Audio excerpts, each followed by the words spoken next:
can't wait to see everyone tonight. Greetings, everyone. Thank you so much for joining us, me and Goddess Star, at another Priestess View. This is our random question holiday shopping show. So we're going to talk about great gifts that we are selling.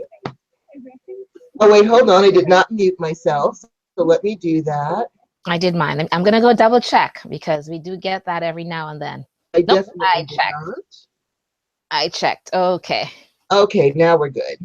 Yes. Alrighty, so before we begin talking about asking random questions, talking some more about superpowers and talking about the things that we're offering for our holiday sale, as always, we like to cast a circle of protection around us.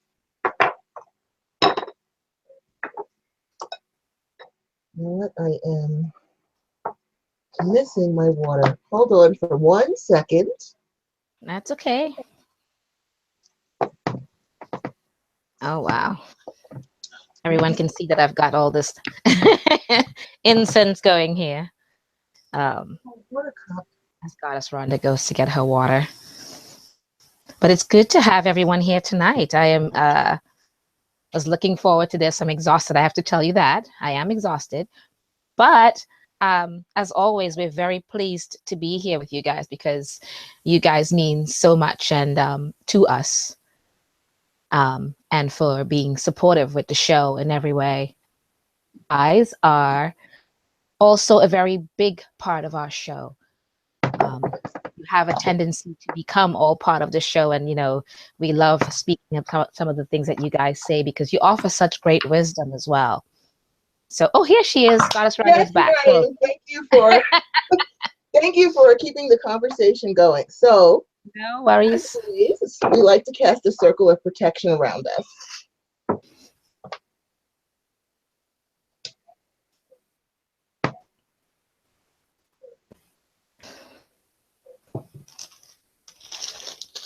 Get some more incense going here. There we go. Okay. All hail, our lords and ladies of the East, our brothers and sisters. Our brother and patron, the sacred element of air, namaste. Divine honor, love, joy, peace, and respect to thee. We charge thee, please cause a barrier of protection through all of our walls that face your direction, from corner to corner and end to end. Let peace and protection reign herein. Thank you. So it is, so mote it be. So it is, and so mote it be. All hail, our lords and ladies of the South, my brothers and sisters, my brother and patron, the sacred element of fire. Divine honor, love, joy, peace, and respect to thee. I charge you, please cause a barrier of protection through all of our walls that face your direction, from corner to corner and end to end. Let peace and protection reign herein. Thank you, and so it is, so mote it be. So it is, so mote it be. All hail, our lords and ladies of the West, our brothers and sisters. Our sister and patron, the sacred element of water, namaste. Divine honor, love, joy, peace, and respect to thee. We charge thee, please cause a barrier of protection through all of our walls that face your directions, from corner to corner and end to end. Let peace and protection reign herein. Thank you.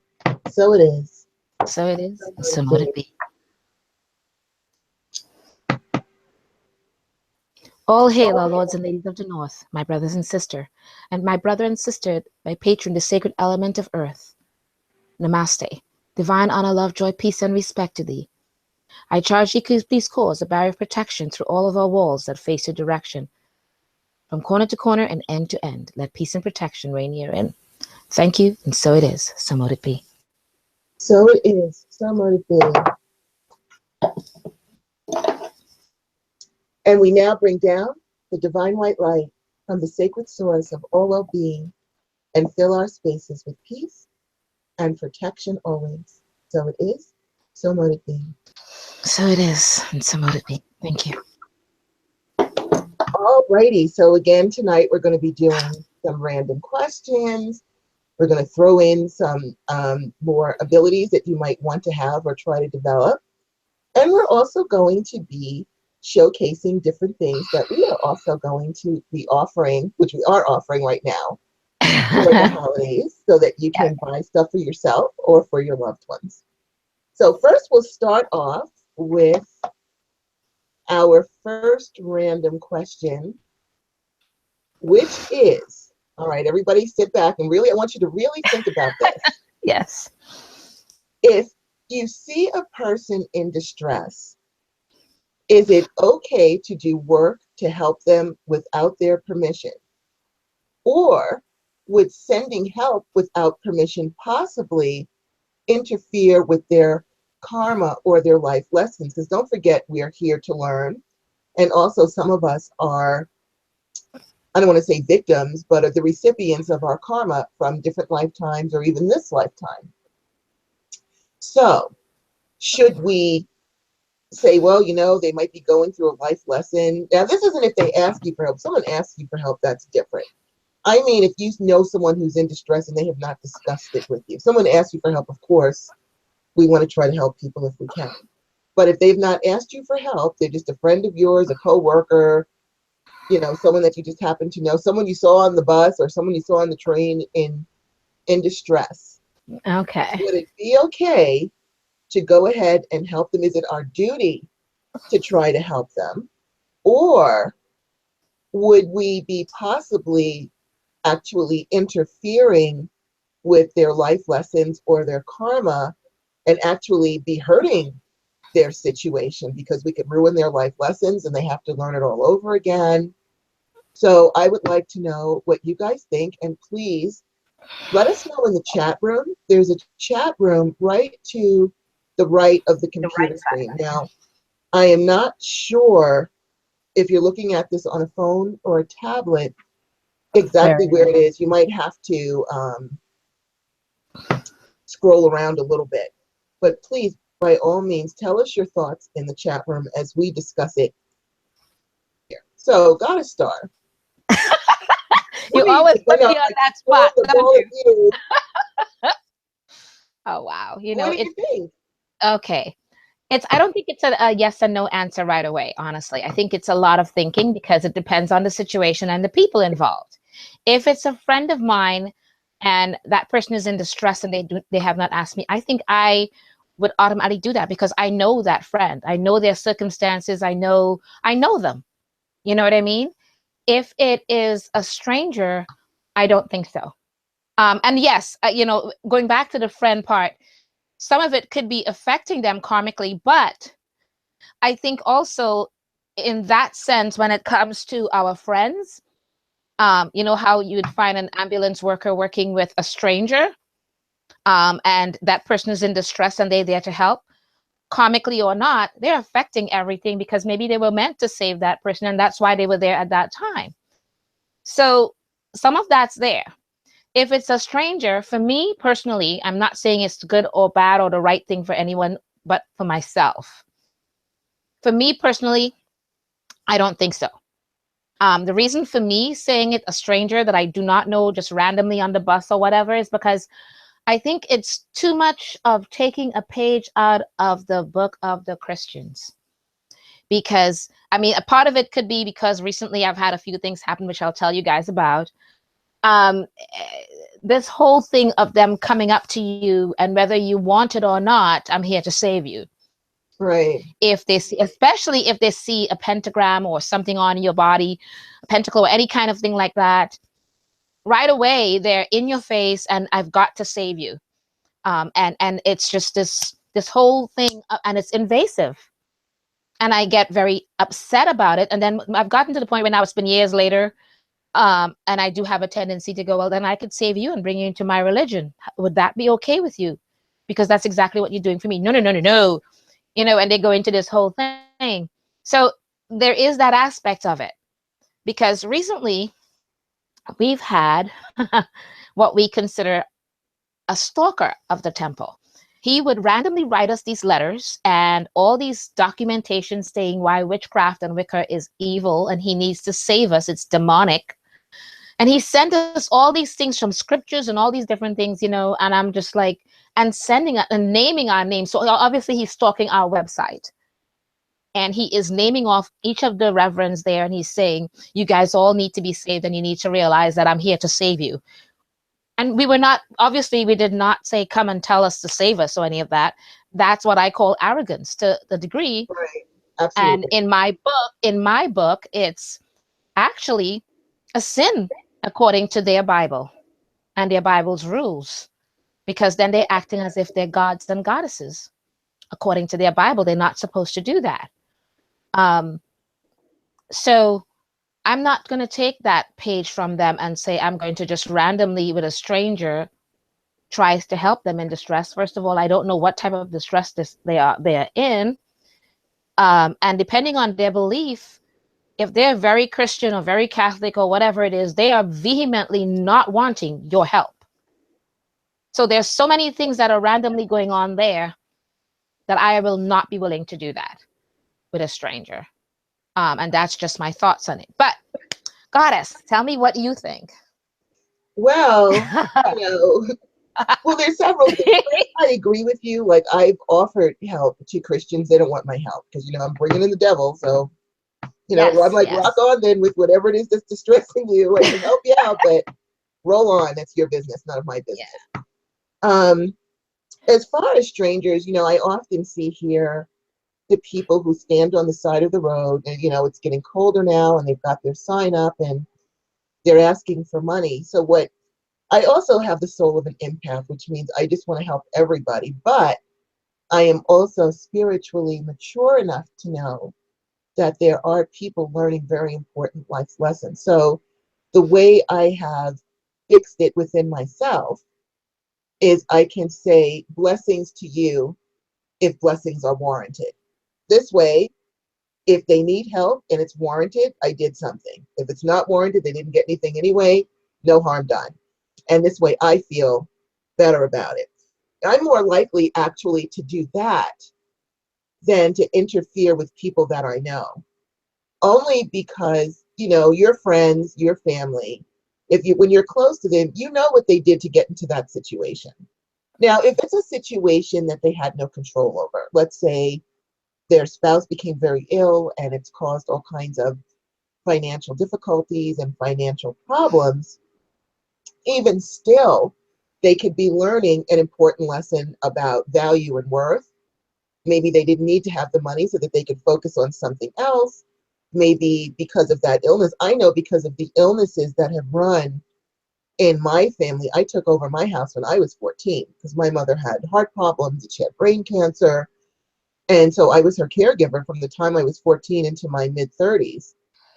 And that made me into the strong and powerful goddess that I am. Because I didn't get to have a childhood, I had to grow up right away. I had to raise my little sister, who's 8 years younger than me, care for my mom, and get myself through school. I basically raised myself from that point on. But because I went through that, I feel I'm very resourceful. I can think on my feet. I can handle situations that freak other people out. I keep a cool head because I'm so used to when my mother would have grand mal seizures.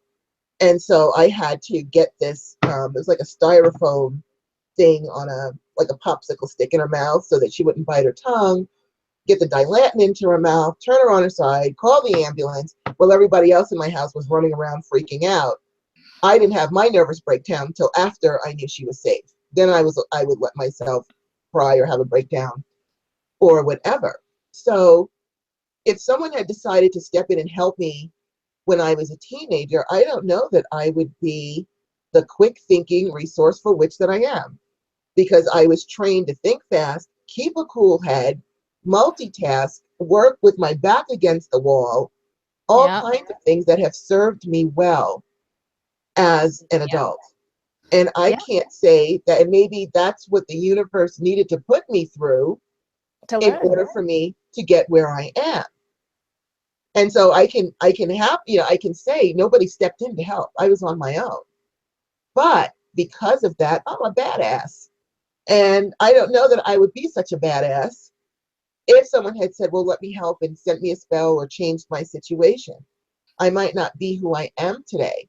So there are a lot of life altering things that can happen when we step in without permission. Or if you happen to know, for example, that your friend or your loved one has been engaging in practices that are harmful to them, and it's those practices that they knew better than to do that got them into this situation, whatever that practice is, if it's taking drugs or drinking or fraternizing with the wrong people or committing crimes or whatever it is, they knew what they were doing when they got into it.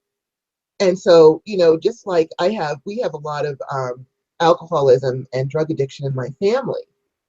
Painful though it is to watch people go through hitting rock bottom is where they need to be in order for them to finally change their lives. So sometimes we have to let them hit that rock bottom. And I know it's painful. I had to cut off a very close family member due to a drug addiction. And it killed me to do it. But I knew that if I continued to help, they were not going to stop taking the drugs and they could die. And so I decided, you know, after actually talking to someone else who was in the same situation with a family member they had, who said, Rhonda, you've got to cut them off. You have no choice but to cut them off. I did. I cut them off, and I'm happy to say that person is no longer engaging in those practices. But what if I had continued to help? And there's a word for it. I'm trying to think of the word. Yes, enable. What if I had continued to enable that person? Then they might still be on drugs. They might have overdosed. Anything could have happened. Now, their rock bottom was very severe. It was really a hard rock bottom, but it got them off of drugs. So I honestly, you know, I try very hard. My impulse is to help whenever I can, but I always stop and think first. And so what I do now is like, I'll just ask, would you like my help? And if the answer is no, then okay, fine. If they say yes, and I make the attempts to help them and they still continue and they don't do anything to their part to help themselves, because it's a two-way street. I'm not just going to help you while you sit on your ass. Right. You're going to have to do your part also. You're going to have to get help or get counseling or something while I'm doing my part. If I see you're just going to sit there and you want me to do everything, no, that's not going to happen. I'm not going to do that. Because then you're not learning anything. I'm putting myself out there and I have other things to do. So, you know, my time is so limited, I can only offer it to the worthy, the people that I know are going to do their part to help themselves out, or people who ask for help and are in situations they had no control over. And it might even be that, like we talked about, I think it was last week or the week before last, about helping people. And I really think that the way to do it is to assess the situation before you just jump in and look at the situation and really think about it. Even if you have to do some divining, pull out your cards, pull out your crystal ball, you know, or talk directly to the divine and get some guidance yourself. You know, what is the outcome to this person if I help them with the outcome to the situation? Go ahead and figure that out first before you just jump in. Because as hard as my life was, if I could go back, I probably wouldn't change it, because it has made me who I am, and I am one tough cookie. So that is my thought, and I would love to know, we would love to know what you guys think. Now, it looks like we've got some comments here, so we're going to go ahead. Hi, Ember Marie. I'm so glad you made it your first time here. Yeah. Our darling Monica. And our darling Arlene. Okay, wait, let me back that up. Okay. Got a star. Arlene really enjoyed the walk down memory lane with the history of New York City's spiritual supply stores. Oh, okay. Okay. I was trying to figure out what she was thinking about. Okay. Okay, let's see. All right, so Arlene says, I say no, imposing. Monica says, I say no. People need to be able to accept the help.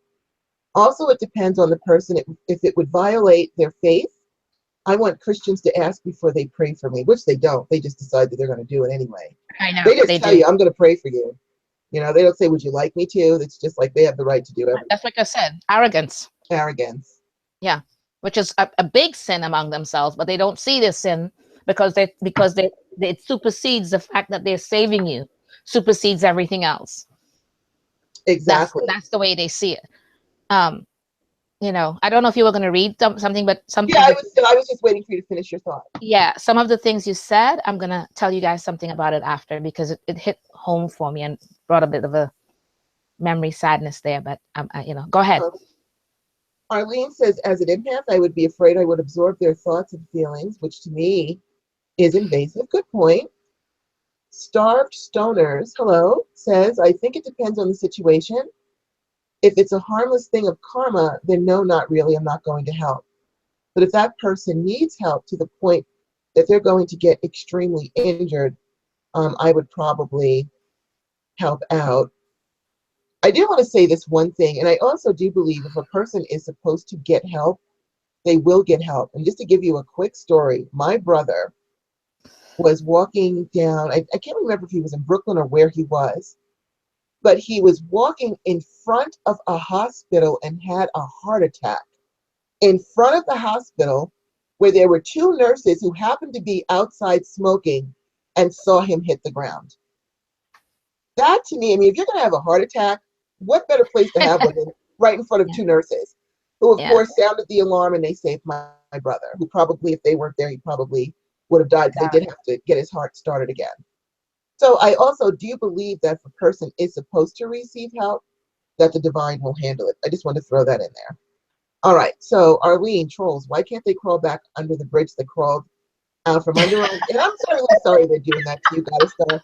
We actually get comments like that on our YouTubes, and I just block the person. I don't even bother to respond because I don't want to give any attention What and happened? fuel the fire. But they will leave all kinds of messages about how we need to be saved and blah, blah, blah, blah, Oh, blah. yeah, yeah, Pictures. And I'm just like, yeah, yeah, yeah, whatever. And then I block them. yeah. Okay. But we're kind of keeping the letters and everything for just in case of, because Oh, absolutely. he gives us his full name, his address, and everything, and he is basically done everything we're doing and come over to the Savior and be saved by Jesus Christ. Quit working with demons. That's what he told us. And what, see, I mean, and I want to engage in a fight with these people, but there, I'd be it's really like talking to a brick wall, and you can't speak to a brick wall. You really can't. They've got this, I don't know, sheeple days brick wall that that no matter what you say, it's just complete air. There's nothing there to talk to. Yeah, absolutely. All right. So Monica says, aha, if warranted, yes. And also as a Catholic astrologer in which I don't want them accidentally hexing me. And aha, if warranted, yes, borrowing that. Arlene says, where the craft helps the collective, like Britain during World War II. And Monica says, P.S. Dilantin and chamomile work on the same nerves, Goddess Rhonda. The studies are new, but there is so much promise in natural herbs. I'm glad you said that because you know what? I used to, before I gave my mother the Dilantin, I had an extract of catnip, which I would give her first, which stops seizures immediately. I mean, within 1 second, she quit seizing, which enabled me to keep her still so that I could actually get that pill in. Because when you're in the throes of a grand mal seizure, their teeth clamp shut and they're all over the place. But by squeezing the catnip extract, it would stop right away. She would relax, and then I could get the pill in her mouth. Right. Monica loves arguing with these types, and I know you do, Miss Monica. I know you. And thank you, Tamu says we are awesome. Thank you so much.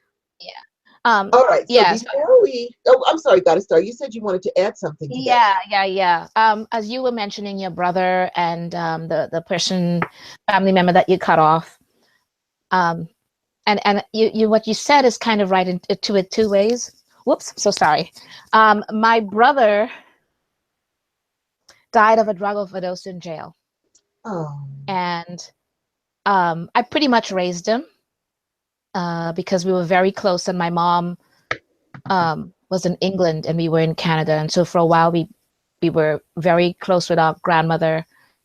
And it felt like, I guess because we were so close with each other, it felt like I raised him. Mm-hmm. And like you said, certain things make you into that badass. And um, so it really hurt me to see him in and out of jail from the age of 14, Oh. um, because he was in the wrong place at the wrong time. But the minute, especially if you're Black, the minute you're once in the system, it just keeps like a revolving door.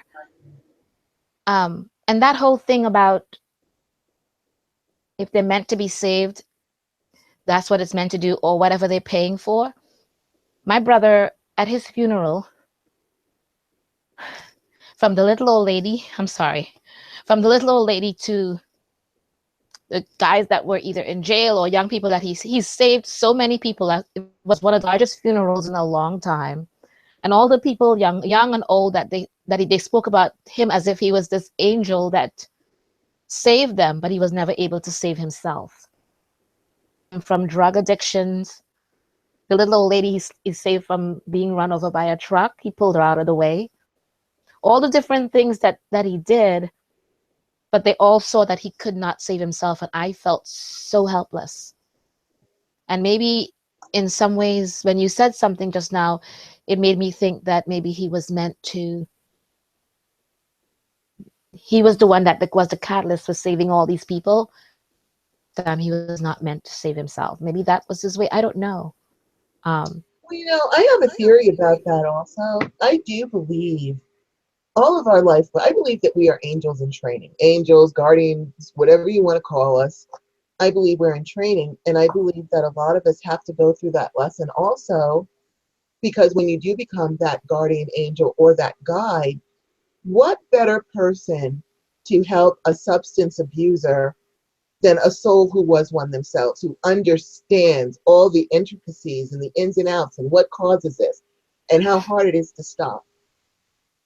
Who better who can empathically help this person than someone who has been through it? When you can talk to someone, if you can have an issue with or whatever, drug addiction, relationship problems, financial problems, if a poor person tries to talk to a rich person about the problems, a rich person doesn't understand.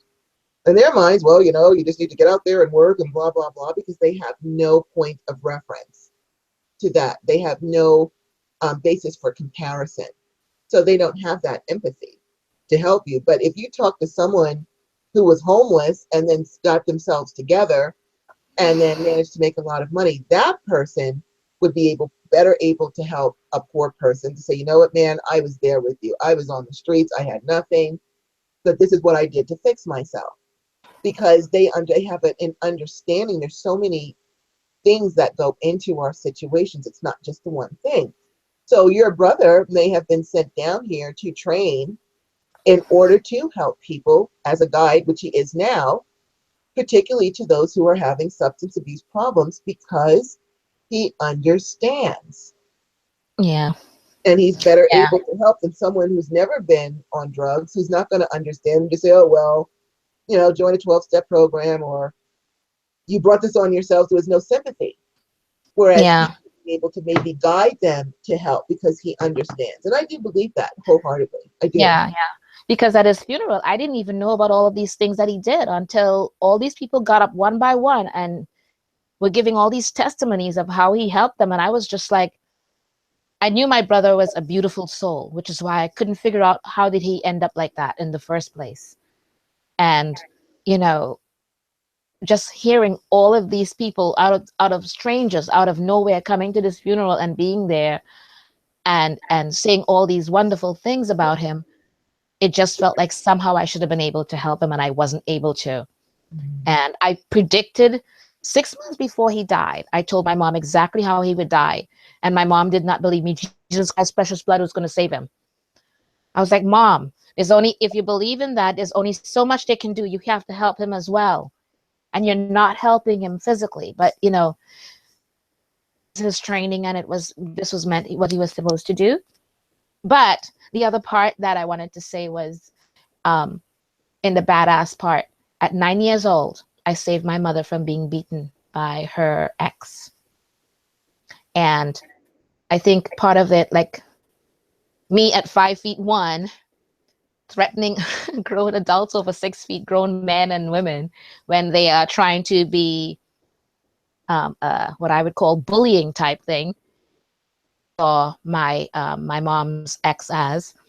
So when he was beating her, I picked up a broom, and I remember jumping on top of him and attacking him with the broom. And I said, "If you touch her one more time, I'm going to kill you right now, dead." And he was afraid of me. At him at 9 years old, he left the house then, and he never came back. So in some ways, we learn things, like you said, to be badass, and maybe that's what made me who I am today. And the many different things, but you know, we kind of live and learn, and whatever lessons we've been taught as a child or as we're growing up, we take it with us into our adulthood and make it work for us. Absolutely. Alrighty, I don't want to be bad anymore. All right, let's go. Okay, so let's now go ahead and talk about something that we are offering for sale over the holidays. We offer for sale all the time, but we're just bringing them up as to why they would be an awesome present for you to give to your friends and loved ones. So, Goddess Star, I'll let you go first with what it is you want to talk about first. She always kind of shoves me under the bus first, doesn't she? Yes, every time. Proudly. Okay, I know, right? Okay, see, again, I guess we kind of live and learn with things. I created this, what we call now a charmed magical pain oil for chronic pain. And the name we gave out, I sent out samples to people who helped us create the name, and Beth, I believe, yes. And I wanted to thank them. And that I made because I have lupus, and I was tired of always being on the many different painkillers and the many different pills that they give you for lupus. They wanted me to take Tylenol codeine 4s, which is extremely strong, 3 times a day, and I am not a pill kind of person. So I created something what I call for chronic pain, to help me with the joints and everything else that it hurts with. And it ended up working so well that with such a results that I decided recently to put it out for sale. And at the time when I didn't even think about selling it, because I was at the hospital I was using and why, and I told them why. And the nurses tried it, and then some of the doctors, and then, you know, they all started using it with their patients. And it's something that it's all natural essential oils and herbs, chronic pain. So that means anything in between it works on. And I'm going to read a quick little testimony. Oh, and this is a 1 ounce bottle, and this is $30, and this is the 2 ounce bottle at $60. And I'll read a quick testimony from Joni. She's one of the people that purchased it, and immediately when she got it, said she tried it immediately and wanted to let me know what her thoughts were. She Facebooked me to let me know. She said, "Hi, Star, I can't believe it. I got the pain oil today, and I can't believe it." Little backstory. I have now 3 autoimmune disorders. I have arthritis throughout my body. I have nerve endings that what? Hold on 1 second. It's a little okay. That twitches, and at night my nerves in my hand and arm kept triggering my muscles to involuntarily spasm and contort. Nightly, I lose sleep because of my mobility. My bones always ache. My muscles are always in pain. About 15 years ago, I went to my doctor. The back pain was so bad, I was barely able to walk, and it hurt to hold my head up. His response, "Oh, it's not that bad." But he ordered the MRI, and with egg on his face, he tells me that my only recourse was surgery. I had 9 herniated and ruptured and bulging discs, 2 of them that were pressed against my back, my nerve periodically. I cried. I was a single parent with young kids. These discs went from the base of my skull to my tailbone. I opted to not do as he told me. I'd need 3 surgeries to start, as they will not cut me open top to bottom, but operate in sections. Then he said per section. So right away, he was talking about 6 surgeries, and back surgeries are tricky. No guarantees of it, actually. Not to do it and have been in pain 24/7. Lately, I can't lift my right arm or move it much. Today, when I got your pain oil, I placed some on my right shoulder and neck, where the arthritis and nerve pain is worse today. 5 minutes later, I could move my neck and shoulder freely, no pain. I literally cried, surprising myself. What a blessed relief. Thank you for doing this. And I just put it in my skin that had been ravaged by the swelling and rash. 30 minutes later, it was smooth and the redness was going away. I'm going to have my daughter who has psoriasis try it too. Thank you so much. You have a loyal customer here. I can lift my arm over my head and turn my head in every direction. You have a gold mine here. The effects are still lasting after longer than 30 hours. So that was one of the testimonies that I got, and I wanted to thank Joni so much for her. Joni Anybody else that has testimony, I'd love it. Joni She's is what? actually here, and she says, "Love that oil star. I'm here on my other profile." So she's actually here, listening to you. Just so that you know. Wonderful, wonderful, Joni. Good to have you here, hon. All righty. So what I'm going to talk about, and I have several things that I want to talk about, but the first one that I want to do is I want to talk about my empowerment readings and what exactly that means. So with the empowerment readings, they're not just regular psychic readings like you call someone up and you get a psychic reading and they're like, oh, well, yeah, your boyfriend's cheating on you, or, you're not going to have money, or it's going to be hard for you to get a job. And then they just kind of leave you at that. Empowerment readings mean I empower you to fix whatever your situation is. So if you go to my website, which is goddessrhonda.com, and you look at them, you'll see what I have on there to give you kind of an idea. I'm asking you, are you ready to pursue your goals and live your dreams? Are you tired of your job and want to find a career that feeds your soul and your wallet? Are you unsure what your career path should be? Are you tired of dead-end relationships? Do you want to learn techniques to find the partner of your dreams? Do you want to learn how to use your own energy? Because I teach a lot of energy work to help people to heal and empower their lives. So unlike a lot of other psychic readings, I don't just sum up your situation and leave you to your fate. I will help you to diagnose what your true core challenges are, because a lot of people come in thinking they have one problem, and that's really not the problem at all. And we break it down to the core. We identify and discuss resolutions to those challenges and create a ladder of success for you to achieve your goals. So you're not just going to get a reading from me. You're going to get a reading. You're going to get a diagnosis of what the real situation is and how to resolve that situation. Either you can contract with me to help you solve it, but what I tell my clients and what I prefer is to teach you what you need to do to empower your life. That is very important to me. And I know that when I've had people say, well, if you do that, then, then you lose customers because then you don't get repeat customers. You know what? I have tons of repeat customers because they come to me because I offer them resolutions. And guess what? People don't just have one issue and then you fix it and then they never come back again.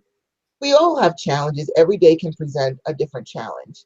Or maybe they get to one step and they need to know how to get to the next step and to the next step and to the next step.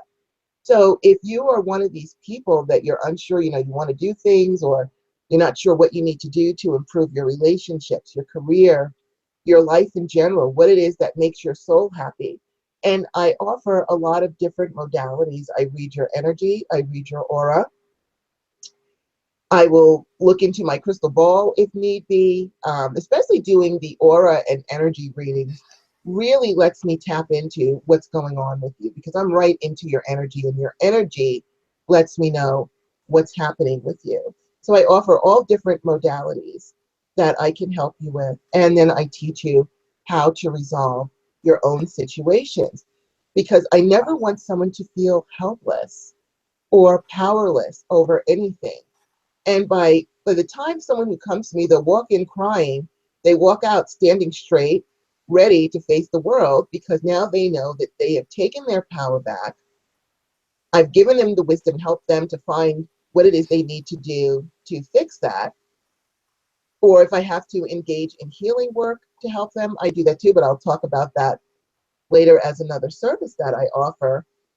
And I have some testimonials I would like to read. I met with Rhonda yesterday for the first time. I left feeling better than I have in years and had truly fabulous days to follow. It was an amazing healing session, and all of her messages were all dead on. I will definitely be returning, which naturally she has. We have another one. Rhonda, last night's group was fantastic. It was beautiful. It was relaxing. I love the alchemy, learning how to heal soul wounds, because I teach you how to heal your soul wounds. Comes at a perfect time. Thank you so much. And then we have one here. If I could tell the world how intuitive and accurate you are, the wisdom you have, and understanding of all people, you have a tremendous gift. And I thank you every day for sharing it with me and others. All they have to do is contact you. You've always been a blessing to me and mine, and I will always love you for that. And for the skeptics out there, she's genuine and can help you in any and all issues. Thank you, Rhonda. You are and have been right on. I'm blessed to have you in my life. So I wanted to, I know that a lot of people out there right now, they're offering a lot of psychic reading discounts and things like that. But I wanted to talk to you about getting, instead of just a psychic reading, to get an empowerment reading. And I can tell you what your career path is, what's going on with you, what it is you need to do to achieve your goals, your dreams, define your goals and dreams for you. Read your palm. That gives me a lot of indications of what your potentials are, what's going on now. I utilize a lot of different modalities depending on the person and the situation. And so you can go to my website at goddessrhonda.com, and under the shopping cart, you can select different psychic services that might interest you, or you can also buy gift certificates, because I also have a lot of people that, they went, oh, my mom or my sister or my brother or whoever. And so you can also purchase gift certificates, or purchase the services and let me know it's for a gift, and I will send that person a gift certificate to be used at their leisure. So that is the first thing that I wanted to offer you. And now, especially with 2018 looming, don't you want to know what's coming up for you, how to handle it, how to achieve your goals for 2018, how to empower yourself and pull yourself out of an abyss and back up into the light? I am your girl. So please visit my website at goddessrhonda.com, and let's get together and let's get you empowered so that you can have the best life ever. Yay, that's so empowering. I love that. Oh, just reminded me, I forgot to say where to buy, buy the pain oil. If you go to www.charmedby.com, you can buy the oil. And I will have the 2 ounce up as soon as possible. I am so sorry because some of you wanted to order the 2 ounce and I didn't put it up as yet. I'm going to. Everything is just me, so it takes me some time. I'll put that up. I thought, Rhonda, that was so empowering, because when and I'm glad you said it at the end, it's an empowerment reading, because when you said all the things that you did, the first word that came to my mind was you're empowering them. It's really wonderful that you ended it with that, and I think that's great. And you guys really should do that because it helps. And we have some comments about your oil here. Wait, I told you what Joni said. Oh, okay. And, Ginger would like to buy some, and so would Monica. So please, again, say where they can buy it. Okay, or put at it in the chat, or www. put the link. Oh, right. Yes, it's on the That's the best way. Actually, you know what? Whenever I try to do any kind of links, it wouldn't let me. I think it's only you that can do that, Goddess, because whenever I've try to do anything with links, it wouldn't let me do it. Is it charmbystar.com? Yeah, charmbystar.com. Done. Yeah, and thank you so much. And Arlene, I would love to give you a life coach reading. And also, you're asking on the palms, what the heck does an M mean? If you look at the M, it's actually breasts, like the Berkana room. So basically what it means is when you have an M, it means you've been kissed by the goddess. And that means you're very goddess-oriented, nurturing, a healing person, that sort of thing. Or you have the potential to be that, because we don't always reach the potentials that we have on our hand depending on the circumstances. Like, for example, if your hand says, let's say your hand says you're supposed to be this wealthy person, but you grew up in a very poor environment and adopted a poverty mentality, then you might not get to do that. But the potential for the M, if you look at it, it's actually two breasts, and it means you've been kissed by the goddess. And so you can heal people, help people, that sort of thing. You can develop that potential and become very goddess-like yourself if you choose to. So that's just to answer your question. All right, so now let's go back and talk about a random question, our next random question, which is, and I wrote it down here. Okay, here's something, and I have a big problem with this, but it's always, Okay. it's my opinion. I say this to be disrespectful to anyone whose belief this is. However, I don't understand how you can be a witch and not cast spells. I've read with that, there's witches and they never cast a spell. I don't And understand.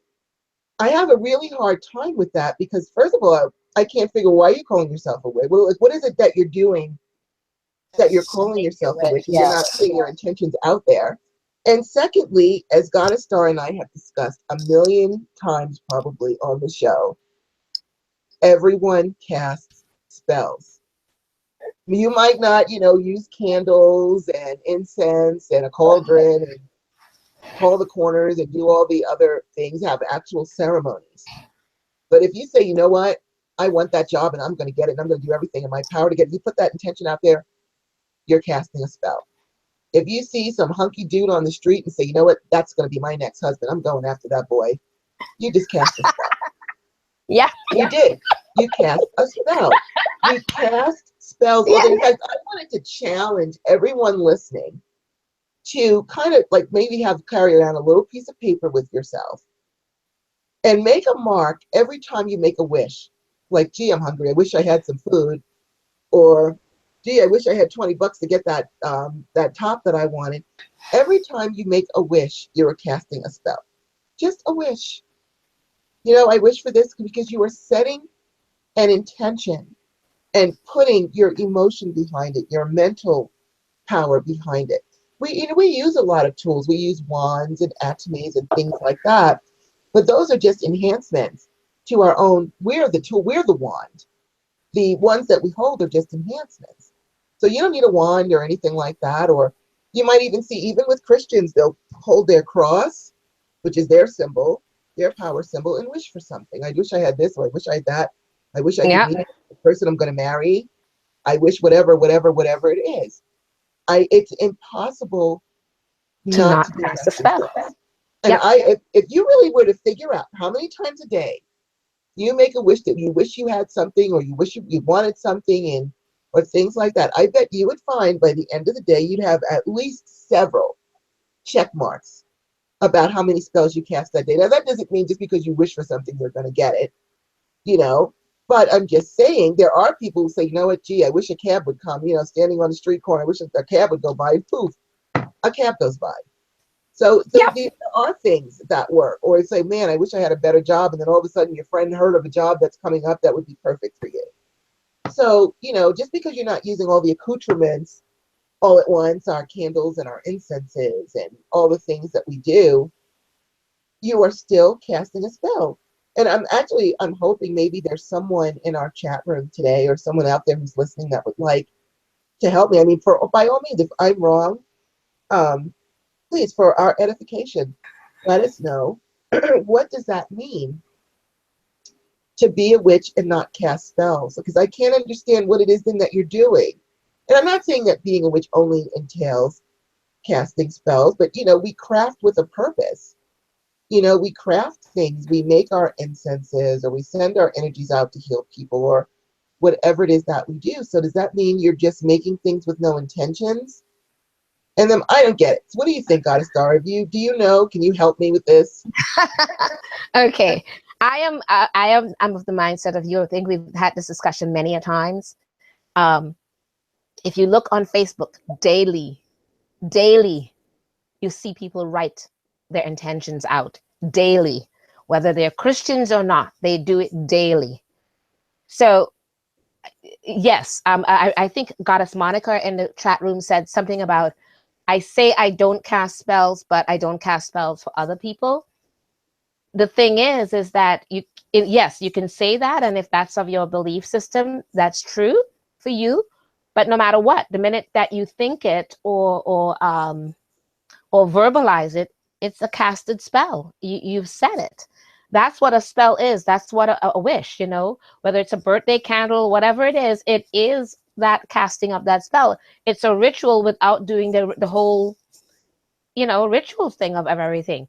If you have a tendency to, the people with the prayer beads, of the Catholic people with the prayer beads, all of that, they constantly are praying and casting spells constantly. That circle that they have of the prayer beads, oh my goddess, they are casting big time spells. Mm-hmm. That candle that they light in the Catholic, I hope this is spell. Whether you verbalize this and say you're not doing it, that you're not casting a spell, but yet you're doing it every day, is nullifying that spell. That's the way I see it, because you're taking back the spell. You said the spell, and now you're taking it back by saying, I'm not casting a spell. That's all you're doing, essentially, but you're still casting it. Whether it comes to pass because you're taking it back or not, that's on you, because you just nullified it. I had Goddess Hecuba said to me that she did not cast a spell, but she thought of it and didn't realize until afterwards that exactly what she was thinking that would happen to the person happened. So even just the thought of it without verbalizing it, in some form of way. So unless you can walk around with a mind like a trap to literally say it consciously, I am not saying anything I want. I am not saying anything at all. That man just passed. Oh my God, he's rippled. Oh my God, I want him. Yes. I did it with Jason Momoa. I went to see Justice League, and I was just like, oh my goddess, Lisa Bonet, honey. But he's so in love with her. I'm like, shit. I got to let the man go, but I'm still going, okay, give me one like him. I did have one like him, but he passed away in 91. And I haven't seen anyone else like him since Jason Momoa. But you do cast that spell every day, all day long.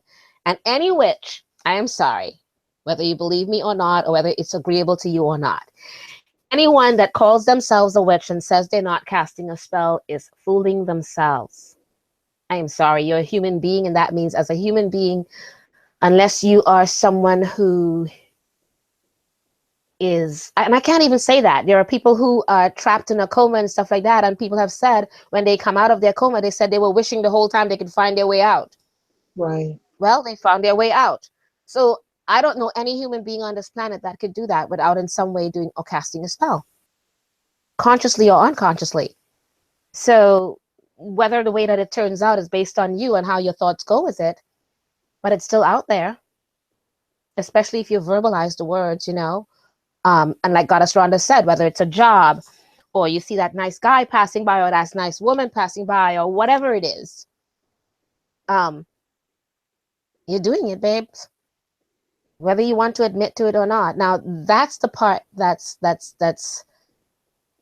on that unconscious level or conscious level that you are not admitting to doing it. That's something you have to deal with. Because if you can deny yourself that as that so-called witch, then I don't know. That's like, putting yourself and tying, putting yourself on a chair yourself, doing it to yourself, tying your legs together and your arms together and saying, I'm keeping my mouth shut, so I'm not saying it. Your mind is still going, though. I'm sorry. So I don't know how you're going to stop it. So you have to think of things before you rationalize it in that way. Either you accept it. It's that whole concept of that you've heard me say many a times, right, Goddess Rhonda, that To me, in my head, you're all born witches. Whether you choose to pick up the torch as that witch in this lifetime is up to you. Because we were that before any of the other religions came into play as a conscious thing. There were many gods and goddesses from the beginning of time with people. I don't know why they chose many, but they obviously did. We've got so much proof of it dating back. So there has to be something to this, right? In some form or manner. So you have to decide if you are calling yourself a witch, but you're not picking the torch up entirely with the rest of it. Again, you're kind of fooling yourself, babes. Just thinking, just saying. Okay? Now again, that's just my thoughts. Right. And I agree with you. I'm just confused about it. And like, if there's someone out there, feedback. Am I unmute myself? Yeah. Goddess Monica No, said that she so maybe she can help us with explaining that part. All right, let's see what we got here, because we've got a lot of things here. Okay, so let's take a look. All right, Goddess Monica says, I don't cast spells, but I don't cast spells, but I don't cast spells for other people. Does that mean, Goddess Monica, that you do cast spells for yourself and not other people? Just so that we have a little clarification with that. Arlene says, I had a question about manifestation of intention. Do you think some people have unrealistic expectations on what magic can do? I think if you're truly a witch or a schooled wizard, and we say witches, but there are people that call themselves other things. Same difference to me: witch, light worker, wizard, magician, warlock, all the same to me. Yeah. But it all depends on if you're schooled and trained. You know not to just stand outside of the full moon and say, "Give me the lottery winnings of the Mega Millions," and expect it to win.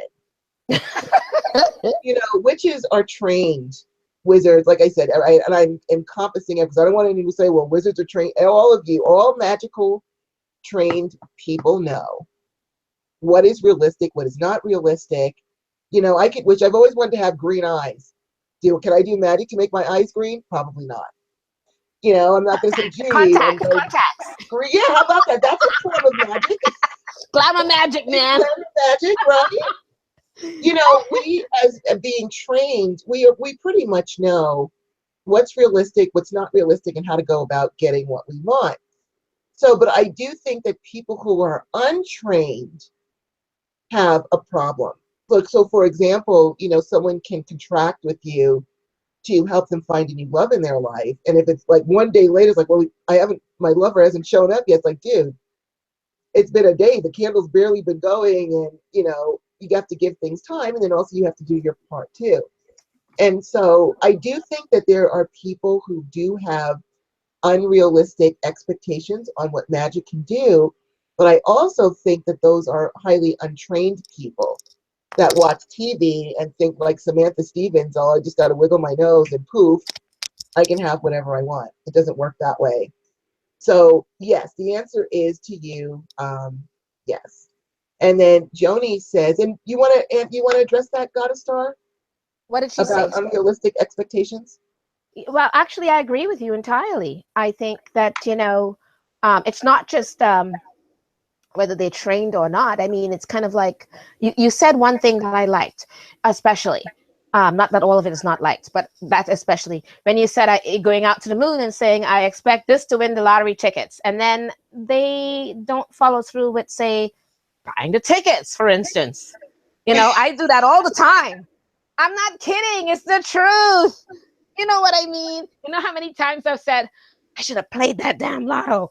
I would have, you know, I would love to have won that. I could have a building for the charities I want. I can have my temple, all the different things, right? Unrealistic in New York City, especially in Manhattan, but that's what I want. And did I buy a lottery ticket? Have I bought a lottery ticket in how many years? I keep saying I'm going to do it and I haven't bought it, but I keep wishing for it. Yeah, right. Unrealistic. I'm even taking fun at myself. So unrealistic because it's not going to happen unless I bought the damn tickets. Yeah, you do need the ticket. Yeah, exactly. You know, or I would love to have that job, but then I don't apply for it. Right. You know, you got to do the other things with it And even then, depending, if you're not qualified and you did all the things, I'm sorry, that's very unrealistic. You're not qualified for it. You know, you have to be realistic and stick with what's in your realm or timescape, or your knowledge or different things. Um, or you can make things work for you in a different way. There are so many ways that Goddess Rhonda and I have come up with, for our livelihood. Like you've heard us many a times say on the show that we went from doing this to not show what we were doing because we came down so low in money, and then all of a sudden things just flow, and Yeah, we never seem to be, whenever we need it, it's just there. exactly. Because again, I think realistic in the sense of, we know we could accomplish these things, we know we've got issues with our health and different things, but I know we've said it to each other and to you guys many a times, we really don't have the time to be sick, really don't have the time to be waiting for other people, don't have the time to be, it's either you have to decide on your own, I'm going to pick myself up and I'm going to make these things happen. If you, even if you're getting help from people with different things, if you don't help yourself, how unrealistic is that? If you're doing, if the other person that's helping you is doing all of it and you're not doing your part, how are you going to accomplish it? Not. You have to be realistic as a witch, as a human being. Forget about being a witch. How about a muggles? As a muggles, you have to be realistic about all the goals you want to attain. Absolutely. And if you're going to do it, if you don't have you behind you doing it 100%, whether you have anybody else's support or not, and I can guarantee you, whether we have support or not from anyone else, Goddess Rhonda and I, at kicking butt and taking names, we are going to do it. If we say we're going to accomplish something, there has to be something in our way so damn big that we can't do it. But if we're not, we're going to find a way around that damn brick wall. We will find a way around it somehow. There has to be a hole somewhere, a crack somewhere. Give me a crack and I'll take it. That's You know right. what I mean? You gotta find a way around whatever it is and stop putting things in your way. I remember today I saw on Christian Days, and I gotta go make a comment there. On Christian Days' wall today, he made a statement about people putting up, it's along the lines of people putting up things about whether it's their health or different things about themselves, that's preventing them from accomplishing certain things in their lives.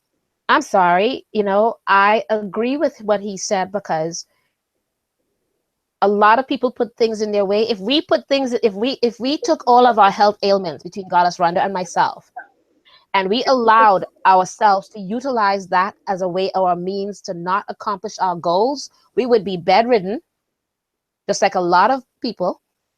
We would be bedridden and not getting a lot of the things done that we do. That's right. We would. According to people, I was supposed to be not able to walk again, bedridden, and all the different things because of how bad my lupus is. But every single day, and I climb 6 flights of stairs every single day. Because some days the flare up is a little bit bad, so that one day I will rest in pain, too much maybe. But the next day, I'm determined, I'm getting up and moving out. I don't care what I have to do. Get past the pain. And I know so does Goddess Rhonda. So there are things you can be attaining, but again, realistically so, your what should I say? What your failings? Your failings, your blockages, your crutches, whatever it is that people use. Oh, I'm bipolar, that's why I'm nasty to you. Or whatever it is. Stop using all the terms and the terminologies to hold you back, and use that as a means to say that's the reason why I'm not accomplishing my goals. That's absolute bullshit. I'm sorry. Because using ourselves as an example, Mm-hmm. if we were really with all the things that are ailing us, we would not be doing any of the things that we're doing. We wouldn't. And that's the truth. That's right. And I want to add something just very quickly to that. One of the things that my mother taught me, when my mother, when she was diagnosed with her astrocytomas, she had 3 brain tumors. And the surgeon told her, look, you will probably not make it on the table. And if you do make it, you will be a vegetable. And you will just be in a coma, and you'll never do it. And my mother said, I'll be just fine, do the surgery. And you know what? She was. And it was because I witnessed that conversation that I refuse to listen to anything that the doctor says. I mean, she still had impairments and things that she had to deal with, but she was alive, talking, going to church, still living a life before she became completely disabled. But she had 15 years left before she had to go into a nursing home when she had a massive stroke. But if she had just listened to the doctor, and I think that's where a lot of people end up sicker or depressed, is because, well, the doctor says blah, blah, blah, blah, blah. But because I heard that conversation, that let me know, do not listen to them. I was misdiagnosed with my Lyme disease. I was told I was crazy, that I needed to see a psychiatrist, that I was, there's a word, psychosomatic, what's the word? Hypochondriac. I'm a hypochondriac. And I refused to accept that diagnosis. I knew something was wrong. So I did the research myself to try to figure out what is wrong with me. And I let the universe know I need to know what's wrong with me, because I was having all kinds of cognitive problems and things like that. My body was killing me. Once I collapsed on the floor in pain. And that is where I got my answer, because I come from North Babylon on Long Island, where Lyme disease is endemic. And one of my sister's friends who lived 2 blocks down had collapsed in pain from Lyme disease. And that's when I put the symptoms together. I said, I think I have Lyme disease. So I went back to the doctor and I said, I think I have Lyme disease. I'd like to be tested for it. So she said, okay, I'll humor you. This is how mean they were. She takes the blood test. It comes back positive. And she goes, well, just because it says it's positive doesn't mean that you actually have it. So now I'm at the point where, you know what, pitch, excuse my language, kiss my ass. And so I went to a Lyme disease, an actual Lyme disease doctor who at Stony Brook, who read what that doctor had said and assumed that that doctor was right and I was crazy. And she said, I'll tell you what, Mrs. Hunt, because that was my married name at the time. I already know there's nothing wrong with you. But just to prove it, I'm going to give you a spinal tap. And so the spinal tap came back that not only did I have Lyme disease, it was actively attacking my brain. I actually would look at a date, like today's date is the 27th, so it says 11, 27, 17. I didn't know what that meant. I would start laughing hysterically for no reason in the middle of the dinner table, or crying. My short-term memory is still so bad. I tend to write everything down so I don't forget things. But the point of the matter is, despite, if I had just listened to that first doctor who told me I was nuts, I would not have progressed this far. And a lot of people, because by the time they figured out 2 years later, I had late stage Lyme disease. And so many people with late stage Lyme disease are in wheelchairs, especially when your brain is attacked. Then you can go into dementia and all kinds of problems. And here I sit before you. And what I did was, they gave me the 30-day Recephin therapy, but it did not help me. It made me sicker. And so I went to a support group where I was put on high mega dosages of vitamins. I was taking 16,000 milligrams of vitamin C a day just by itself, and all other kinds of stuff. And within 4 months, I was back to work after being out of work for 2 years. And here I sit before you now. Do I have pain? Yes. Do I get exhausted? Absolutely. Are there days when I'm in so much pain I don't want to get out of bed yet? But guess what? I get out of bed and I get everything done. First of all, I don't have anyone to help me with anything. I'm on my own. I'm a one-woman show. But more importantly, watching my mother let me know that if you allow an illness to get you down, that illness will get you down. But if you fight back with everything you have, you will be able to get up. A lot of it is mental power. It is a form of spell casting to say, you know what? I'm not in pain, or if the pain isn't as bad as I think it is, I'm going to get up and I'll get everything done today. Set your intention and don't fall into the depression that the doctors will, well, when you have this, probably this is what's going to happen, and then probably that's what's going to happen, and maybe by this, and then by the time they're finished with you, you're like, oh my God, I'm ready to kill yourself. Dig my grave, yes, dig my grave. Let me just kind of make the funeral arrangements, because nothing is going to work. And even when I went, and this was in 2005, when I went to the doctor with a stomach ache and found out I had a 20-pound uterine tumor that my arteries had attached to. And they told me I would bleed out on the table. And I said, no, I won't do the surgery. I'll be fine. Here I am. So a lot of it is mental focus and intentions. when you've got these diagnoses, and I'm not saying, there are people, I happen to have a very high pain tolerance. There are people that don't. So I'm not trying to make anyone feel badly because they might not be able to say, well, I'm just going to get up and do things today or whatever. By no means is this any judgment with you. But I would love to, and Goddess Star, I'm sure, if you want to call us up and work with us to help you to change your perspective and empower yourself and get that mental power that can help to control any physical issues and how to clean yourself up energetically and things like that, we're happy to help you with that. But don't just believe what the doctor says, because if you buy that ticket they're selling, you might as well just go ahead and call the funeral home and say, make a place for me. I'll be there Sunday, because according to the doctor, I'll be dead in 2 days. Yep, and that's the truth. And I'll tell you something, a couple of things first, and then there's Goddess Arlene in the chat room, something about an apartment, if you can check on that. But I wanted to add, my husband in 1990 was diagnosed with leukemia. He was a healthy looking person on the outside. We were bodybuilding competitors together, couples competition.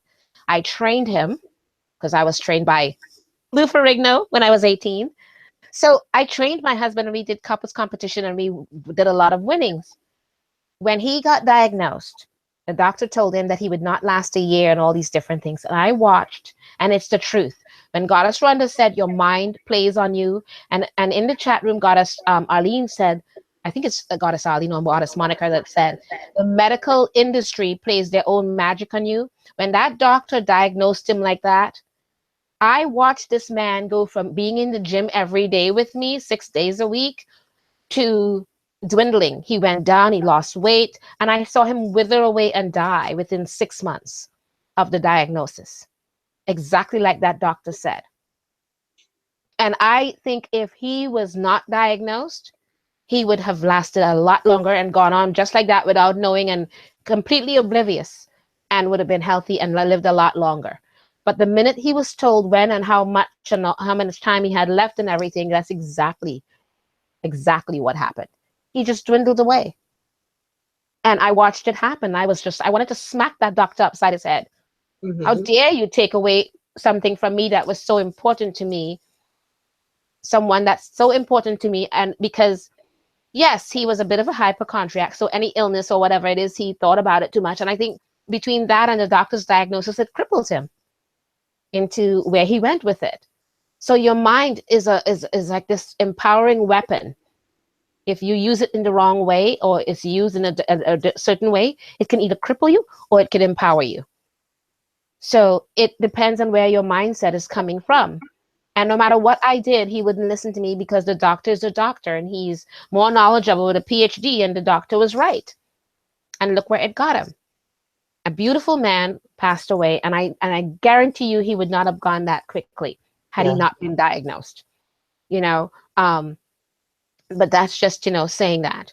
And then I think in the chat room, Goddess Arlene Okay, I'm back in about an apartment. Okay, go ahead. I wasn't sure what she said. Okay, here we go. So we've got Joni, who says, my simple way to explain quickly to people who don't believe the point you're making is a spell is a prayer said with flair. I like that.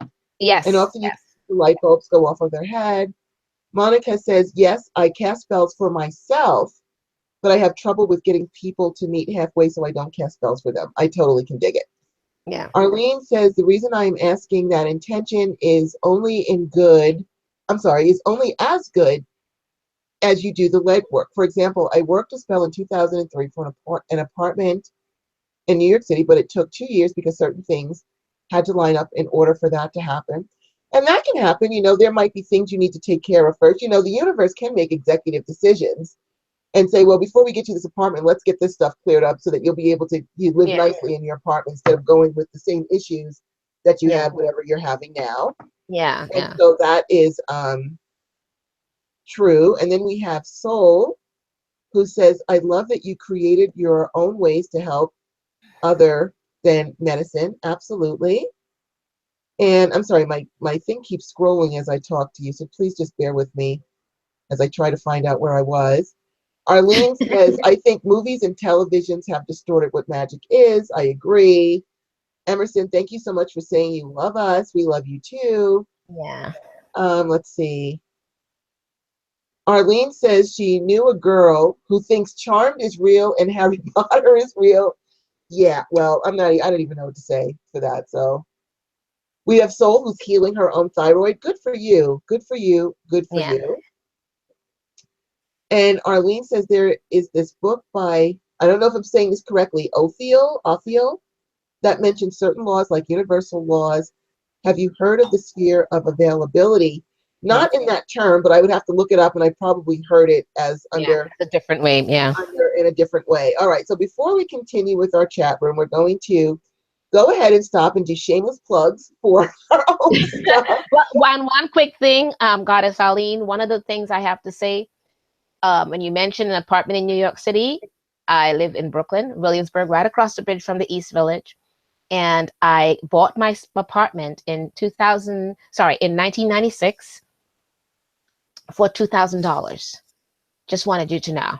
It's a 2-bedroom co-op. Yes, it's on the 6th floor. And I did a spell for it. And I did also the mundane things like putting flyers up around the East Village. And I said, anyone who can assist me in purchasing an apartment, because I wanted to have no more mortgage in my lifetime again. I was selling my apartment in the East Village, my loft apartment, 2,000 square foot loft apartment. And I wanted to buy something now that had no mortgage because that mortgage was killing me at $3,500 a month. Wow. And I wanted to buy, yes, and that was back in 1996. And I paid that. I paid that. That was the mortgage, the maintenance, and the mortgage, the common charges, and the real estate taxes combined. $3,500 a month for 3 years by myself. That was after my husband passed away. So I did that for 3 years by myself. I had a lingerie shop on St. Mark's in the East Village, and I did the mundane stuff, and someone called me and they said I have a friend of mine who has an apartment in the Williamsburg. I didn't know where Williamsburg was because I was new from Canada. So sight unseen, she told me that the apartment was for $1,000, and I was in shock. I didn't say anything. I was like, because I did real estate for 17 years in Manhattan. So hearing an apartment for sale at $1,000, I said, really? I said, well, I can offer you $2,000 right now, cash, if you want it. And she was, oh my gosh, and I'm like, yes, I can give you a certified check tomorrow. And I showed up a week later. I saw the board. I met with the board. I got approved by the board. And 2 weeks later, I moved into this apartment, and I have not left since 1996, and I owned it for $2,000. No, that's a lie, $2,500 altogether. $2,000 for the apartment I gave the young lady, and $500 in cash to the person who helped me, link me to that person to buy it. So, and that took about 4 months altogether. And I like I told you guys a few times, and I've spoke about this story. I think the reason I got the apartment was because I did not put elevator, because in Canada, everything comes with an elevator basically that I've ever lived in. So I just assumed every apartment came with an elevator unless it's a brownstone. So I didn't put elevator, but I put everything else in my spell except for that. And I think if I did put elevator, I would not have gotten this apartment at this price, but I bought it. Yes, I own it for $2,000, which now is worth a lot of money. It's Williamsburg, right across the bridge, 5 minutes across the bridge. All right. So I know it's out there, and yes, I'm glad you got what you wanted. But there are things out there if you try. All right. Good. Go ahead, sweetie. All right. So we are going to do shameless plugs. Yes. Okay. So what do you want to talk about next? I want to talk about my book, which makes an excellent gift, especially for empaths or people who cannot get their spells to work. This is a great book. I wrote this book because you don't have to be an empath to use it, but I know as an empath myself, there are more specific instructions for them because they are so heart-based. You really have to want something when you do your intention work. And empaths, or I should say service empaths, the ones who want to help people out, are so concerned with everyone else that they can never get their own stuff off of the ground. Because it's like, well, I really do want to have more money, but that poor guy over there probably needs it more than me, so I'll let him get that job. or they sacrifice themselves. And, you know, not only that, we as magical workers, we're also energetic beings. Maybe there are energetic issues. Maybe you've got too many cords on you, things like that. So my book, You Are Not Broken, How to Retrain Your Brain, Clean Up Your Energy, Use Emotional Shape-Shifting. I explain about emotional shape-shifting because there are a lot of modalities out there that will say, okay, if you want to get out of debt, you have to really believe you have that $10,000 that you're getting to get out of debt. It's a little difficult to believe that you have $10,000 when you're pulling collection notices and foreclosure notices out of the mailbox. Your mind is going to be, we don't have $10,000. I don't know why you're pretending that we have $10,000. You just nullify your spell. Yes, you did. You can't get into that emotional state that you need to be in, that mental state of, yes, I have, I have all this money. And so with emotional shape shifting, what you can do is, I don't care if you were 5 years old and your grandmother gave you $1 for a Christmas present. When you're little, it's like, wow, $1. $1 might as well be $1,000,000 to a 5-year-old. Maybe not today's 5-year-olds, because they're a lot more savvy than I was in 1960, whatever it was when I was 5. But, or if you worked as a waitress and someone gave you a $5 tip, you're like, man, I got a $5 tip, and you're all happy. If you can bring up that memory and flood yourself with that emotion that you had when you got that little $5 tip, or even if you never got a tip or anything like that, or no one ever gave you anything, when a lot of us get our paychecks direct deposit now, we get money direct deposited. And so when you go to do your check to make sure that your money was deposited on the date was supposed to be, see, you've got this big lump sum of money, even if it's going out the window the next day to pay bills, for that 1 second you feel flushed, like, dang, there's my money, look, I have money. If you can just use that memory and bring up the emotions of the memory to help to boost you into what you want in the future, that's emotional shape-shifting, and that will help you out. So just to quickly sum up, I'll just tell you some of the chapter headings that we have about checking and cleaning your soul's vehicle. A lot of people need a lot of energy work to be done first before they do anything, or making sure what they want is what they really want, making sure your spiritual GPS is up to date, bad karma and how to mitigate the feelings, talking about being an adrenaline addict, how to use different shields, how to clear your home of toxic emotions and energies. And I've got the full clearings in here. A lot of things that they also talk about is visualization. They want you to visualize having money, or visualize being with that partner of your dreams, or visualize being in your new homes. A lot of empaths are not visual. You can ask them to visualize and they can't do it because they are feeling mostly. They feel things. There are a lot of empaths are visual, but there are plenty that are not. And so you can get frustrated trying to visualize having all this money, and all you bring up is a blank screen because you can't. Well, there are other senses. It's not just about visualization.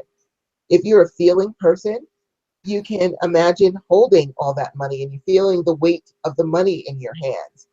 Some people are clairaudient. They hear things. So imagine, you take a stack of bills and you kind of with the bills to hear it. Yeah. There are ways to use your other senses to get things that you want.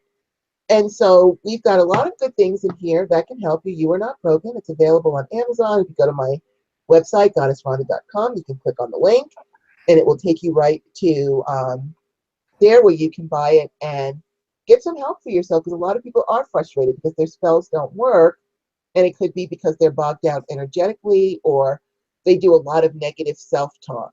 That's one of the biggest things of ever, is telling yourself you're stupid or you're dumb, or how did I get in this situation, and beating yourself up. We fix that up for you as well. Get your chakras all cleaned up, get those cords off you, and get you rocking and rolling to where you want to be. So it's You Are Not Broken, and you can click on the link on my website, goddessrhonda.com. Makes a great gift for yourself or your loved ones. So there you have it. And what would you like to promote, Goddess Star? Okay, your favorite. My favorite. Okay, I'm not gonna talk. I'm gonna talk a little bit about New Orleans and you and I for a minute. Just 1 second. Okay. This is one of my. I have to. This is the one of the ones I'm selling, and then this is my personal bottle that has to always be full at all times.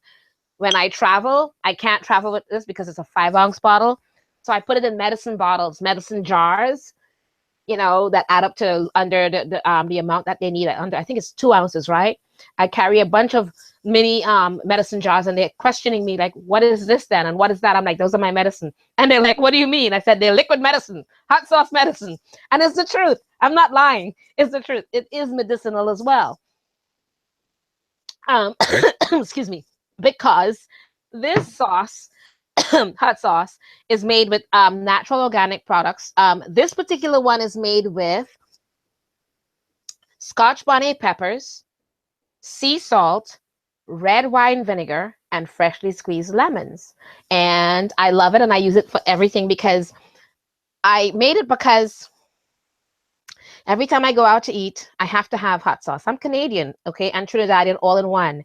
So we love our hot sauce and we love tasting our food. And everywhere I go, you've got the standard hot sauces that are all chemically based. When you look at it, it's like names that you're like, okay, what chemical is that? Just to get the heat. And it's just not the same. The taste is off and the heat is not there. It's like, it's just not there. So I decided to make my own. And it's called Star's Wicked Hot Sauce. And when I do shows, I have a sign saying, taste at your own risk. Because I don't want to be sued by anyone when they taste it and they go, But so far, everyone that has tasted it fell in love with it. They tried it, they hot or not, and they're like, it's really good. Or some of the men will go, I don't want to try it in front of you. I'll just buy it because I don't want you to see me cry. They'll make statements like that. So this is made with Scotch bonnet pepper with the red version, not the green or the yellow, because that way it's the hottest. And I'm going to make another version with the ghost pepper and the Motuga pepper, both one of the hottest peppers in the world. That is seasonal, so I'm waiting for the batch to come in. But in the meantime, we've got the Scotch bonnet peppers. And I I took it with us to New Orleans and got us.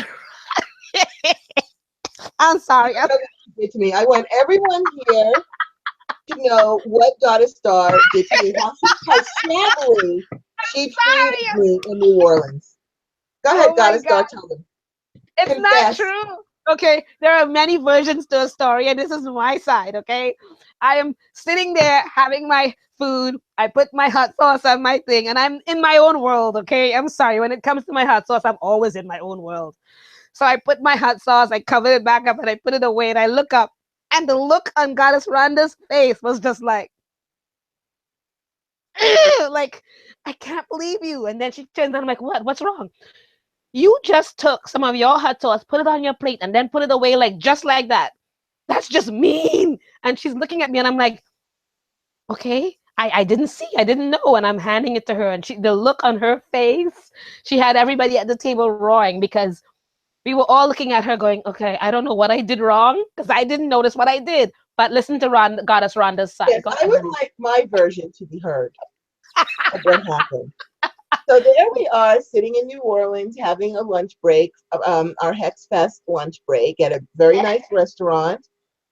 Goddess Star knows how much I love her hot sauce. It's like a form of crack or heroin or something. It is that good. I'm not kidding. I'm not just saying it because she's like one of my besties. I'm saying it because it's true. And she knows my addiction to her hot sauce. It wasn't And had the audacity to sit in front of me, opens up her little thingy, puts it all over her face, doesn't even look at me. Meanwhile, my tongue is like hanging on the table, like, oh my God, she's got the hot sauce. I'm drooling. There's like drool coming out of my mouth.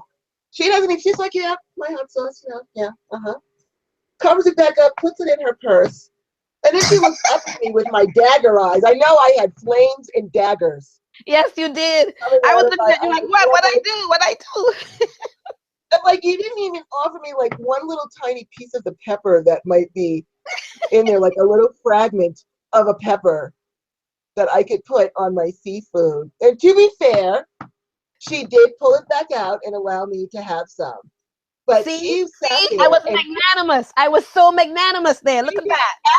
after tormenting me by putting it on her food and not offering me any when she knows I am a hardcore addict for her pepper sauce. The I just want point you of guys. view, from my point of view, I really, when it comes to my hot sauce, I'll tell you, like she said, it's like crack. And I'm sorry, I'm not into sharing it much, so I'm not thinking to share. It's not one of my sharing things. So I immediately just put it away, not thinking about it. But everybody at the table saw her face and my face and put together, and they were all cracking up. They were all laughing. Yes, they were all big laughing. joke It was just, but anyways, it does taste good. But also, whenever you're nauseous or any of those things, or you're not feeling well, you put a little bit on your tongue and drink it down. And I know it's a little bit hot, but when you do it, it settles your stomach and everything. I guarantee you, I've had many people who don't even like hot sauce. When they were feeling sick and I had it with me and they used it, they were like, oh my gosh, this is burning, but it's also right away they felt better. Mm-hmm. So it's for that. And then magically you can use it for protection and protection spells. Whether it's circle, I've even done it for revocation rituals like past life revocation, where there's a lot to deal with and a lot of protection needed when they need extreme protection. It's like the wall of fire protection kind of a thing, or the fiery wall of protection kind of a thing that you use. Like I said, for taste, medicinal, and for magic. Okay. And again, it's at charmedbystar.com. All right. And Thank if you, you're guys. going to use it for spell work, I suggest you buy 2 bottles. Because you have to have a separate bottle For the for you. taste. Once you taste it, you're not going to want to use it for spell work. You're going to want to just have it. I'm telling you the truth. You want to just It's the truth. It's the truth. I can't leave home without it. I can't. I'm sorry, but if I do, and I live on the 6th floor, so for me to climb back up all those stairs is because it's this. That on my phone. That's the only 2 things I will climb back up those stairs for. I'm sorry. I can't leave home without it. I the whole day I'm putting either ground pepper or something, and I'm going, this is not the same. It's just not good. So yeah, crack. it is absolutely delicious. It really is, and it does carry really excellent energetic properties. It makes you feel better, but it's I don't know what the taste of it is. It's just delicious. So if you're planning to do spell work, you're going to need to buy 2 bottles. I'm just telling you the truth, because once you taste it, you are not going to want to use it for anything else but to eat. So buy 2 bottles. So you have one for your spell work, and you have one to enjoy on your food. Because pepper sauce is actually very good for you. It's good for the stomach. There's a lot of Yes. medicinal properties. It's really delicious. Now I see that we're running out. We're too late to start another random question. We're going to do random questions on each show because I like asking the questions and hearing feedback. And so we'll do that. So since we've got a few minutes left, we're going to go ahead and do one more shameless plug for ourselves, since everyone's shopping this week anyway. I would Actually, like to plug. Go ahead. I'm sorry. no, I just saw that Goddess Arlene said, will it work on menstrual cramps? Actually, it does. Reason being is, if you can drink either a tea with hops or beer, that opens up the fallopian tubes and loosens it up for menstruation. But the hot pepper, the cayenne part of it, that heat of it, and I don't mean the chemical version. It's not the same. It has to be natural for it to work as well. The whole thing of loosening the fallopian tubes so that you flow better. Yes, it will feel heavier. I don't mean to be TMI with it, but it will be. But it just means that you're not clogged up as much, and that means that's where the pain stops. It loosens it up. Okay, so you can try that. All right. And just to look at a couple of more comments. Medical hexing causes lots of damage to weak minds. That's from Ginger. And then Soul says, Goddess Rhonda, I've been trying to read your book. I don't have a lot of time, but I sit and I'm thumbing through it and I love it. Thank you so much, Goddess. Soul, Goddess Rhonda, do you add astrology to your readings? Yes, I do. And Arlene says, great investment because, oh, Billy, I'm like, what's Billyburg? I said, it's Williamsburg. Like, Yes. Yeah. Billyburg? What's Billyburg? Yes. I'm in New York. No, girl, Americans have like all these addended words and stuff like that. They're just like always acronyms, but it's great. Yes, at first I had to look at Billyburg, and then I realized, oh yeah, Williamsburg. And I also wanted to point out just very quickly with Goddess Star's pepper sauce. I don't know if anybody noticed this, but did you notice that her personal bottle is so much bigger than It's not. It's 5 ounces. It's all 5 ounces. I kid you not. It is. I wish it was bigger, but it's not. It's 5 ounces. It just looks bigger to you. All You're right. just crackheaded. It's my crackhead brain. It's my I know. It's not. It's all. See, it's exact same size. All right. Now that you put it together, it looks. But before it looked like the other. I was like, wait a minute. He's still holding out on everybody, but it's okay. I apologize. It was my misperception. Okay. All right. All right. We're going to plug one more thing from each of us. I am going to plug. I don't know if the light's on here so strongly. Is my Goddess Rhonda's Empath bath salts to wash those bad vibes away. Nice. That looks nice. And I want to show you guys something. Now, bear with me because I'm going to try and do this, and I've never tried to do it before. But I'm going to share a screen with you. Oh my God. To show you, give you an idea of how I charge this up. Now, I don't know if this is working. And if you can see, Goddess Star, is there a picture on the screen? Hold on. Yes. I think I might have screwed it up. Yes. Did I screw it up, or is it there? No, there's a picture of a glass and a red. It's gone. Okay, I actually just accidentally clicked out of it. Let me just do that one more time for you. Because I didn't mean to click out of it. Yeah, I was looking at the chat room trying to see what else was said, and then I missed it, but I did see it. It was a red kind of a candle thingy. Also, yeah, there it is. Okay. And so you can see, I'm not going to tell you all of the stuff, of course, that I do with it, but this gives you an idea of the energy grid that I set up around it to charge it up. With the roses and the rose quartz, I don't know if you can see the copper all around it, the candles and the pentagram. Yeah, very nice, very nice. I do a lot of stuff with it, and also even in the bags, I put in, on the bags, I put the Reiki symbols on for power and mental peace and things like that. Nice, very nice. With Epsom salts, rose, lavender, sugar, and has empowered with Reiki energy. And you only need like 2 tablespoons of it. But I know someone who dumps this whole thing in his bathtub. He dumps the whole thing in. And he says, "I love it. It makes him feel better, and plus it makes his house smell really nice." So he likes to dump the whole thing in there. But this is for when you're bogged down with all that energy. You know, empaths are psychic sponges.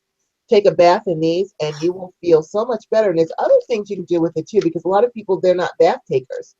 So you can actually put some in a bowl of water if you're in the shower and pour it over your head, or let it dissolve and use a spray thing and spray it over yourself and then rinse it off, because it is salt. You want to rinse it off. But rinse it off. But when I was at Pagan Pride and I was showing it to people and I just poured a little bit in their hands, they're like, "Oh my God, if I just hold them." They were walking around the Pagan Pride Day like this because they didn't want to throw the salts away, because just holding them will bring you peace and calm. And I keep selling out at the local metaphysical store, the Blue Eagle, that I introduced them in, so I wanted to put them online also. So again, you can go to goddessrhonda.com, and in the shopping cart, I think it's all the way at the bottom, you'll see my bath salts that you can order. Now, if you're going to buy more than one, please email me and let me know so I can combine the shipping for you. Shipping has gotten outlandish. Yeah. And so if I can combine it, I will. So, you know, let me know if you want to get more than one. And soon I'll also be offering shower gels as well to help you out with that. But please consider, especially if you're an empath, or you know an empath, or you have one in your family that struggles with bad energies, you can buy this for them. I also have a little bowl, because I see a lot of clients here, so I keep a little bowl of it on my table, and it brings peace to the reading table and the treatment table that I'm doing. So just so that you know, it's Goddess Rhonda's Empath Bath Salts to wash those bad vibes away, goddessrhonda.com. And you can see the Reiki symbols on the back. I've shown you the energy grid that I do, and there you have it. So please consider getting that for yourself or someone else that you know that might need it. All right, Goddess Star, what would you like to promote? Well, before I promote my last thing, I do want to say you have them in the chat room, like Goddess Ali, already taking your side version of it because she's like, that's so rude. You bring the goods and don't share. See, Arlene? You see how she is, right? You understand my point of view. I did share once I realized, you know, because like I said, when there are certain things, when you know, come on, think about whatever it is out there that's your thing. And when you have it, you're not thinking in the sharing mode. It's just this bubble that you're in and you don't see it. You're just like, and you put it back. You're not thinking. Then I look up and I see her face and I'm like, oh shit, I'm in trouble. What did I do? And then she tells me, but I did share once I realized, although I was grudgingly, I do have to admit, when I gave it to her to share, she looked up, she looked at my face. Yeah, I was like, don't take much. In my head, I'm going, please don't take much. I don't have a lot to last.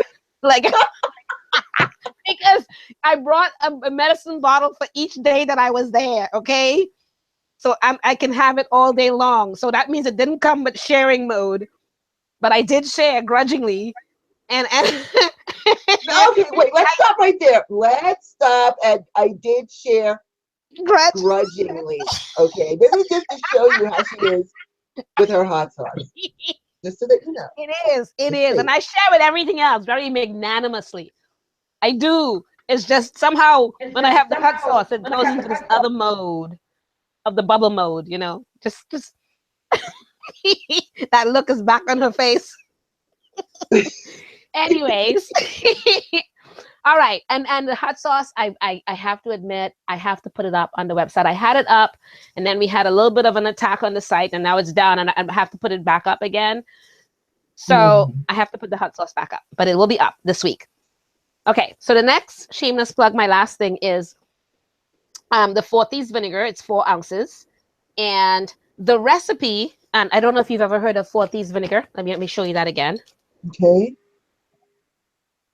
See that? I put circa 2016 because that's when I started making it. The original recipe was from between 1347 to 1771, which is when it was created because of the, you know, the whole history of the 4th vinegar itself. And it comes with this little mini booklet explaining about the history and the different usages for it. And it just fell. But anyways, the initial reasoning behind all of it is that the 4 thieves were going around, like there was the bubonic plague or the Black Plague as they called it in Europe or France. And these 4 thieves ran around going into all the homes of the people who were down with the plague and stealing from them and everybody else and not getting sick. And they, you know, people were wondering how was that even happening because they should have been dead by now and they were not. And instead, what they were doing was one of them was an herbalist or a garden person, and he had put together from different herbs that were meant to protect them catching the bubonic plague or the Black Plague back then. And this is how long it ran, from 1347 to 1771. So that was a long time, and that means a lot of people died during that time because of it. And the recipe was, when they finally caught them, that's what they traded up so that they will not be hung, was that they would be able to, at least that's the story that I heard, that's what they traded, the recipe into the high-ups, because they didn't give it to too many of the poor people. But they were supposed to ingest it as well as spray it on their body on the outside, like covered themselves in it. And that's how they prevented themselves from getting sick from the Black Plague. So that had to be some pretty strong natural herbs. And the recipe is supposed to be still hung in the Louvre since that time, the original recipe. And I combined some of the old recipe with some of the new things that I know now. And I created my version of the 4th vinegar. And yes, I will have to admit it is nasty tasting, but it works. It is nasty tasting, but it does work. You remember how when you're growing up, my mom would go, you had to take this and you'll be better. Yes, It was the yes, nastiest thing you've ever tasted. Your mouth is already and your face is already in like this mode of like, yeah, really, I gotta take this. Why can't I go get the medicine that they have in the public stores? Mom would be like, no, this works better. And yes. it's nasty like hell. Well, similarly. So that was what I made with it. And you can ingest it as well as put it on the outside of your body. It can be used for literally if you're catching the flu, any kind of illnesses and you want to get over it quickly, the cough, any of those things it will help with when you take tablespoons of it. It's also great for as a disinfectant for anywhere that if you have anywhere that has bacteria or anything like that, it's good for putting it on it or spraying it on it and it's cleaning. And you know that at least it's been disinfected kind of. And that's done in a natural way because a lot of disinfectants or antibacterials people are allergic to, the new ones and stuff like that. This is more on the natural side. It's also great for preventing tick, with the Lyme disease and everything else. You can use it as a spray for when you go outside, as a bug spray, all of that. You can add when you use it strictly as a bug spray. You can add a bit of camphor and stuff to it that will make it more outside, where you make it really strong and you can prevent all of that with tick and all of that. So it's really good for you. You can use it for just about anything, including fungus on the feet. I've had people use it for to help them and things like that. So it is, like I said, not the greatest tasting thing, but it works. All right. And that is also going up on the website this week. Awesome. www.charmedbystar.com. And so during the holiday season, we're going to be, discussing other topics and doing random questions, but we will also be presenting shameless plugs on products that we sell. And so please check out charmbystar.com, goddessrhonda.com, see what we have to offer. We've got some great things for you. And so with that said, first of all, I hope everyone had an awesome holiday. I personally got to cook for the first time, for people, I should say, for guests, for the first time since I've been here in New Mexico, like 15 years, and I really enjoyed that. And so that was a lot of fun.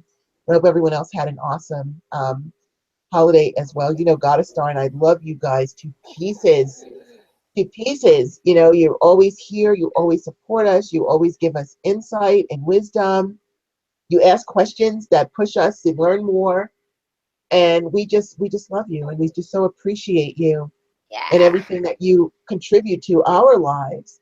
Just your energy, just your support lifts us up and helps us. And for that, we are truly grateful, and Thank we you. love you to death, Yes. Yes. truly. And so with that said, we will see you next week. Merry meet, Merry part. merry part, and And merry merry meet again. And thank you guys very much. thank And you guys. yeah. And I know you guys had more questions, but we'll try to answer them next time for you guys. Okay. Yes, we will. Thank you. Good night. Love Have a you great guys. week, and we'll Oh, and see. great week also. Thanks. Bye-bye.